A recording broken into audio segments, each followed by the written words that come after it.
Hello guys, എല്ലാവർക്കും നമസ്കാരം. ഇത് നമ്മളൊരു ശബരിമല യാത്രയാണ്. പുൽമേട് വഴി നടന്നിട്ട് ഞാനും അയ്യപ്പനും ഗോകുലും കൂടെ പോയതാണ്.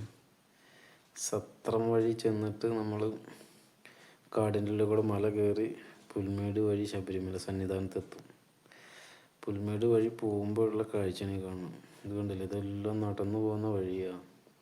ഗോകുലാണ് നിൽക്കുന്നത്.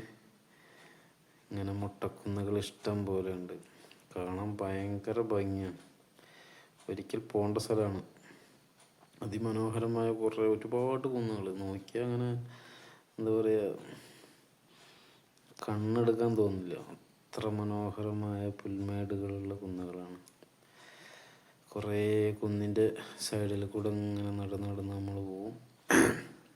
ഞങ്ങളിങ്ങനെ നടന്ന് പോകുമ്പോൾ ഒരു കൂട്ടാനേനെ കാണുന്നുണ്ട്. ഇതിൽ 5-6 ആനയുണ്ട്. കുറച്ച് ദൂരെയാണ്, അത് അത്ര അടുത്തല്ല. പിന്നെ നല്ല വന്യമൃഗങ്ങൾ സഞ്ചരിക്കുന്ന സ്ഥലമാണ്. അതിൽ കൂടെയാണ് നമ്മൾ നടന്നു പോകുന്നത്. ആനപ്പിണ്ടം, കാട്ടുപോത്തിൻ്റെയും പുലിയുടെയും എല്ലാം നമ്മൾ കാണും. ഇത് കണ്ടില്ലേ, ആൾക്കാർ വരിയായി പോകുന്നു. മലയുടെ മേലെ കൂടെ പോവുകയാണ്. ഒരു ഉച്ച സമയം 12 മണിയായി കാണും. ആ സമയത്താണ് ഞങ്ങളിതിൽ പാസ് ചെയ്യുന്നത്. ഇതാണ് ഞാൻ പറഞ്ഞ ആന. കണ്ടില്ലേ, 5-6 ആനയുണ്ട് അവിടെ. അതൊരു കുറച്ച് ലോങ്ങാണത്. നമ്മൾ അത്ര അടുത്ത് പോകാൻ പറ്റാത്ത കാരണം സൂം ചെയ്ത് എടുത്തിട്ടുള്ളത്. അത് അതിമനോഹരമായ യാത്രയായിരുന്നു അത്. പുൽമേട് വഴി സന്നിധാനത്തേക്കുള്ള ശബരിമലയ്ക്കുള്ള യാത്ര, അതിമനോഹര യാത്ര. ഇനിയും പോകാൻ തോന്നും അവിടെ.